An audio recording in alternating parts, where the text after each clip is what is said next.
Hey everybody, this is Nee with My Dang Finance, and in this video, this is part two of a three-part series of videos on how to start investing in stocks. So the first video is about, if you guys want to check it out, it's about changing your mindset and how to change your mindset and how to get to the point where you're thinking like an investor, like a business person. and uh, and if you want to check that out, you can as well.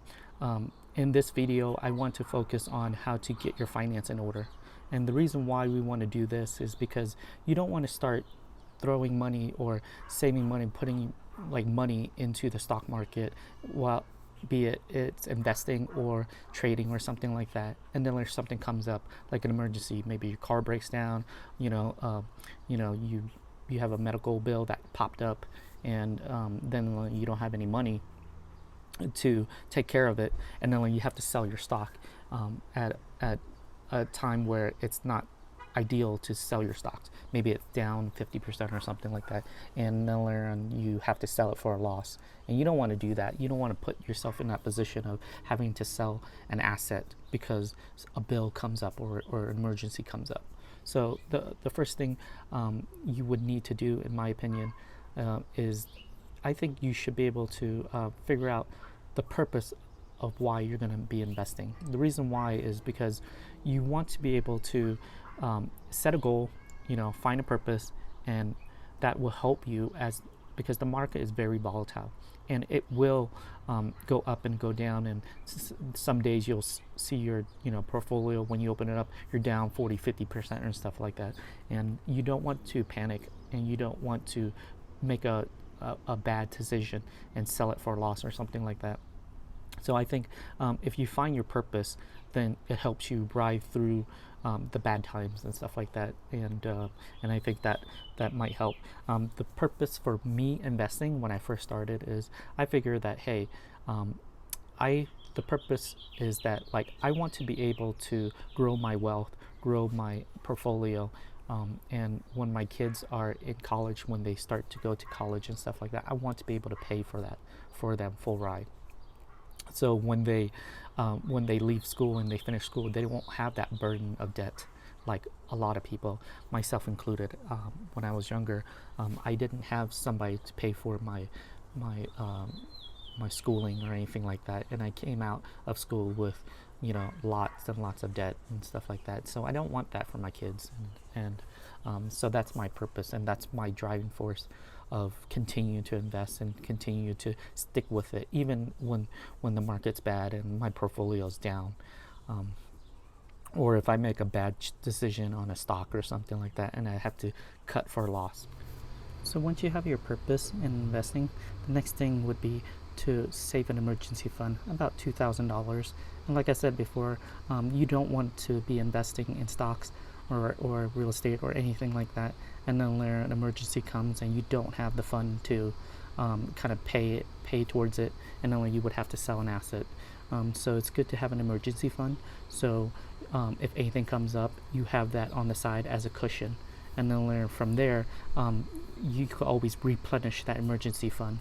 So it's always good to have one. So the next thing would be, I think you would have to look at your finance, go through like your budget and everything like that, and determine where you're at. Because if you don't have extra money, or you can't find extra money to invest, then it's going to be difficult, right?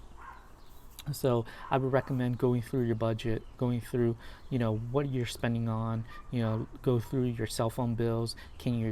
Are you able to, is it appropriate for that cell phone bill size, or is there something cheaper that you could downgrade? Maybe you don't need unlimited plan, maybe you could deal with, whatever, 4 gigs of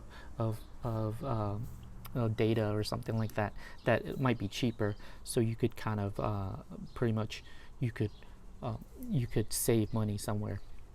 The next thing would be look at your credit card too, and when you're going through your finance, do you have credit card debt? I would recommend try to pay those off, because if you have, let's say, 5 credit cards, right, and you're paying the bare minimum of each one, you're not making a dent. And if you start paying them off, then you start to free up, even if it's like $50, $30 a month. Instead of going towards the credit card payment, you could put that towards investing, or you could put that towards paying off debt quicker and stuff like that.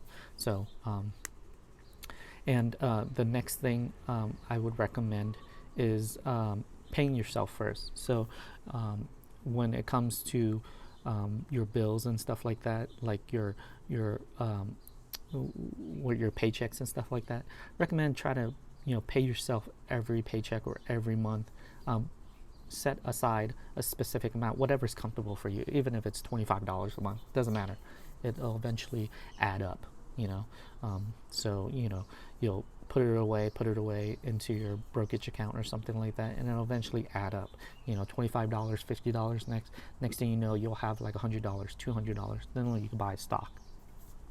So I would definitely recommend that.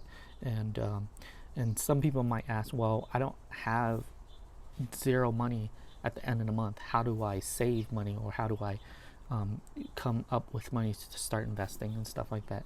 And so there's other ideas, there's other ways.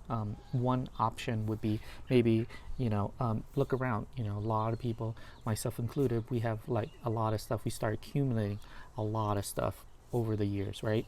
So I'll go through my basement, my garage, and there's stuff that maybe I haven't used in like years, and maybe I don't need it anymore, and maybe you could try to sell it on Facebook Marketplace or something like that. Even if it's, maybe you could get like $50 or $75.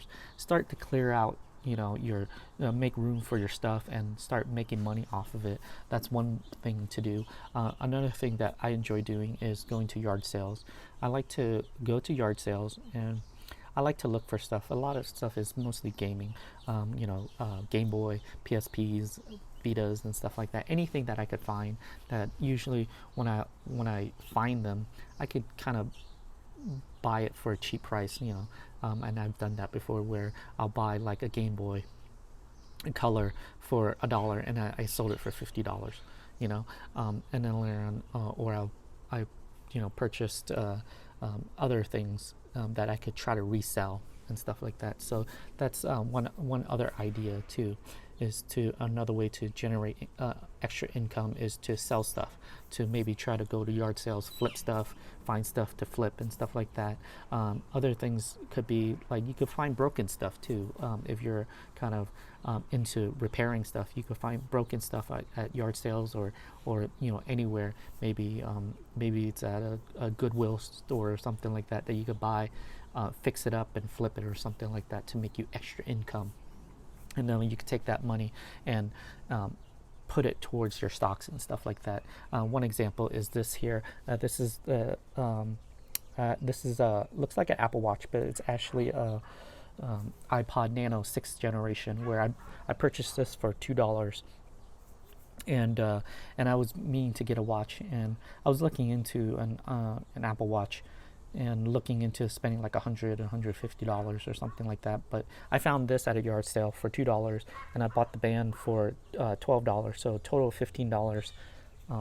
And it does what it needs to do. It tells time and stuff like that, so it works well. And so instead of spending $150 or $100 or something like that, I only spend $14-15. So think about that. If you're planning to spend $100 or $150, let's say $150, but I purchased this for now, and I'm using this for for $15. Well, the $135 that I saved, I could put it towards investing, right? And you might think, well, but that's old technology or something like that. But that's okay. To me, it's fine. I'd rather grow my wealth, and then in the future, when I grow it to a point, maybe I could treat myself and kind of upgrade my my tech and all the stuff to something newer or something like that, more latest stuff. So I'm okay with that. My main focus right now is to invest and grow my wealth, and hopefully that helps when it comes to trying to start investing. So think about this, you have to get your finance in order so you're able to find extra money to invest. And that's the whole point. In the beginning, it's gonna be slow going. You know, you'll have like, you know, $25 or $100, and then it doesn't seem like it's much, but over time it's going to add up, you know, and then as you take that money and invest, it'll eventually grow and stuff like that. So hopefully this helps. Hopefully you find this entertaining, interesting, and inspiring, and look forward to my third video that will be out soon. And if you have any questions, feel free to leave comments below, and like and subscribe, and you guys take care. Later.